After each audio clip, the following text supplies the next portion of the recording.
Hey yo yo yo! Salut les turfeuses, salut les turfeurs, bienvenue pour un nouveau pronostic de Benoît Requin. Ok, place au pronostic du quintet du samedi 9 mars, direction Auteuil pour le prix Pont d'Iéna. Steeplechase, 3500 mètres, 14 partants car le 6 et non partant, réunion 1, course 6. Indice de confiance 2 sur 5. Alors cette vidéo, je la tourne avant l'arrivée du quintet de ce vendredi et je reviendrai dessus demain. Ok, c'est parti, on commence le pronostic et on commence avec le numéro 1, c'est Django Derry et on écoute l'entraîneur Hugo Mérienne. Django Derry devrait apprécier ce parcours. Cela reste une course de rentrée au regard de mes autres représentants. Je crains qu'il manque de travail pour montrer son meilleur visage. Bon, de plus, il portera le plus gros poids, ce qui n'est jamais évident.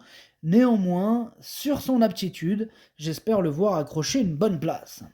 Bon, malgré toute cette négativité du début, il termine quand même sur une assez bonne note. Il termine sur la phrase, je cite, j'espère le voir accrocher une bonne place. Donc, attention tout de même avec ce numéro 1, moi, il m'embête un peu beaucoup même, étant donné que c'est lui mon gros regret, c'est lui mon cheval de complément en cas de non partant. Donc, attention à un possible cassage en vue. On passe au numéro 2, Italiana, le Doon, et on écoute Mathieu Pitard. Italiana, le Doon, avait eu un petit souci durant le meeting canois et n'était pas à 100% lors du grand steeple. Bon, ensuite, la voir s'imposer à Toulouse n'était pas une surprise. Elle a toujours montré du potentiel et je pense que c'est une bonne recrue sur le steeple. Samedi, elle va découvrir celui d'Auteuil, mais cela ne me dérange pas, même si elle aura moins de métier que certains, elle devrait bien courir. Ouais, je suis d'accord avec Mathieu Pitard, elle devrait bien courir, elle peut même en faire souffrir plus d'un sur sa route. Moi, ce numéro 2, je l'ai mis assez haut, je l'ai mis quatrième. On enchaîne avec le numéro 3, Hill of Bamboo, et on écoute David Cotin. Eh bien, Hill of Bamboo, c'est très bien défendu dans cette discipline du steeple en fin de saison, que ce soit à Compiègne ou à Auteuil. Samedi, c'est une rentrée, il peut courir bien frais. D'ailleurs, il s'est très bien comporté l'an passé pour sa rentrée. Bon, maintenant, c'est un petit modèle et devra porter du poids. Avant le coup, c'est peut-être ce paramètre qui m'inquiète le plus. Bon, il n'y a que ça qui l'inquiète, à vrai dire, David Cotin. Moi, malgré ça, c'est quand même mon préféré, ce numéro 3. Je l'ai installé en tête. On passe au numéro 4, Jump and Fly. Saute et vole, pourquoi pas. Saute et vole. Jump and Fly. Et on écoute Eric Lecoiffier. Jump and Fly a été un peu débordé en dernier lieu à Pau, ne se trouvant pas à l'aise.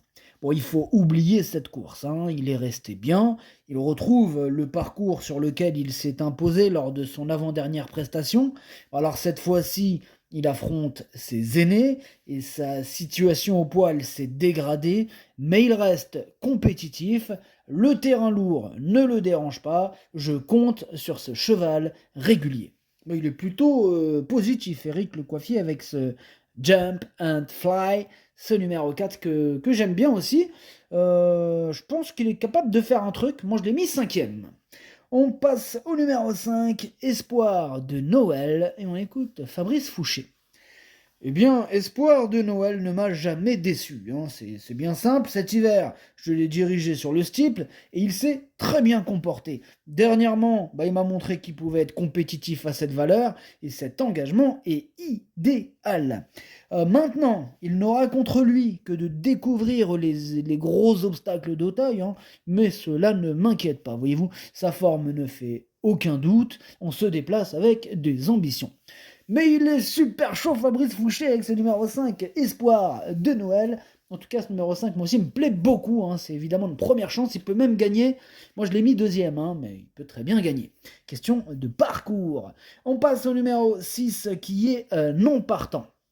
Donc on enchaîne sur le numéro 7, Fou du Brésil, et on n'aura pas les commentaires de l'entraîneur de ce fou de Yannick Fouin, qui est parti pêcher avec son pote Arnaud Chaillé-Chaillé. Tous les deux, amusez-vous bien, faites pas trop les fous Du Brésil, bref. Ce numéro 7, pour ma part, je ne l'ai pas retenu. On passe au numéro 8, autour de minuit, hein, et on écoute Michael Meckham. Hein. Autour de minuit, hein, c'est très bien défendu. Après 2 années d'absence, j'ai été très satisfait, hein, de cette sortie. Il est très bien rentré et a très bien récupéré. Samedi, ce sera un retour à Auteuil, hein, et bien qu'il ait pas beaucoup d'expérience sur les gros obstacles, j'en attends un bon comportement, même si j'aurais préféré une distance plus longue. Cette course me guidera pour la suite de son programme. Bon, on en saura plus. En tout cas, je vais pas attendre 40 000 courses avant de le mettre. Moi, il me plaît pas mal ce numéro 8. Je l'ai gardé, mais plutôt en fin de combinaison. On passe au numéro 9, Kappa Flav, et on n'aura pas les commentaires de l'entraîneur. Et oui, c'est Arnaud Chaillet. Et Chaillet, il est parti pêcher avec son pote Yannick Foin. Hein, comme on l'a dit tout à l'heure, bah, amusez-vous bien. Bref, ce numéro 9, lui par contre je l'ai pas retenu, il est en plein milieu de ma petite liste des possibles troubles faits, on va quand même lui accorder une note de méfiance. On passe au numéro 10, c'est Adexa des Obos, et on écoute Nicolas De Wilder. Adexa des Obos, elle est en bonne forme, hein, et apte à bien courir, mais elle a toujours besoin d'une ou deux courses, hein, pour être bien. Bon, ce n'est pas une championne, hein, mais elle fait quand même toutes ses courses. Je la vois pour être quatrième, cinquième. Alors, c'est pas une championne, mais elle fait toutes ses courses. Il est plutôt positif, Nicolas. En tout cas, moi, il me plaît bien ce numéro 10, j'y crois. Et je l'ai mis sixième. On passe au numéro 11, Osaxalina, et on écoute Frédéric Gellet. Osaxalina est une jument brillante qui a besoin de se montrer patiente en début de parcours. La discipline du steeple l'aide beaucoup à respirer et ne compte que de bonnes sorties. Si elle s'adapte aux gros obstacles d'Auteuil, nul doute qu'elle soit en mesure de terminer à l'arrivée d'un tel tournoi. Tout sera une question de parcours. Ce numéro 11, pour moi, c'est un regret. On ne peut pas tous les retenir, hein. C'est mon deuxième cheval de complément en cas de non partant, attention. On passe au numéro 12, Pinnacle Down, et on écoute Laurent Postic. Pinnacle Down, il a beaucoup de travail derrière lui, il est en bonne forme et il a son terrain. Bon, c'est surtout dans sa tête, hein, que cela se passe, il a le potentiel, hein, pour briller. Bon, bah, espérons que dans sa tête ça se passe bien pour Pinnacle Down, hein, espérons-le. En tout cas, ce numéro 12, lui par contre, je l'ai retenu, mais en toute fin de combinaison. On passe au numéro 13, Zinoa, et on écoute Michael Serror. Zinoa va être intéressante à suivre sur le steeple d'Auteuil. À cette valeur, dans un handicap et une piste très souple, hein, bon, j'en escompte une bonne performance. Bon, ce numéro 13, comment vous dire, il est plutôt ouvert ce quintet. J'ai pas pu le retenir. Il m'embête un peu. Voilà. Bon, maintenant, question de feeling, affaire d'impression pour les amateurs de champ réduit, les amateurs de cote. Hein. Voilà. Donc, vraiment affaire d'impression avec cette candidature. On passe au numéro 14, Impair et Passe, et on écoute Nicolas de la Jeunesse. Impair et Passe fait sa course à chaque fois. Hein. Il est pris à une valeur qui lui permet d'être performant dans les handicaps. Là, il va se présenter en pleine forme. Il y a juste la distance qui peut être un peu courte pour ses aptitudes, mais le terrain lourd va la rallonger et donc servira ses intérêts. Je suis confiant pour qu'il soit à l'arrivée. Je suis confiant aussi avec ce numéro 14 qui me plaît beaucoup, il fait même partie de mes préférés. Hein. Attention, il peut faire mal ce numéro 14 que j'ai mis troisième. Et on termine avec le numéro 15, Hermès Sacré, et on écoute Grégoire Linders. Hermès Sacré est un cheval tout neuf à 7 ans. On va dire qu'il est un peu en retard de gain. Bon, c'est un essai à Auteuil. Son jockey le connaît et il pense qu'il devrait être bien sur cet hippodrome. On profite du terrain lourd et de sa condition physique avancée par rapport à certains. S'il est bien relax, je le verrai bien en fin de combinaison.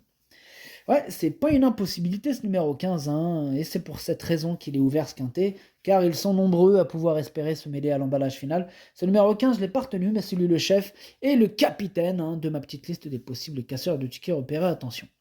Le pronostic, ça donne 3, 5, 14, 2, 4, 10, 8, 12. Merci d'avoir suivi cette vidéo. N'hésitez pas à mettre un pouce bleu si la vidéo vous a plu. Pour accéder à tous mes tickets pour la course du Quintet, rendez-vous directement en description de la vidéo. À jouer avec modération. Bonne chance. Chopez-le moi. Ciao.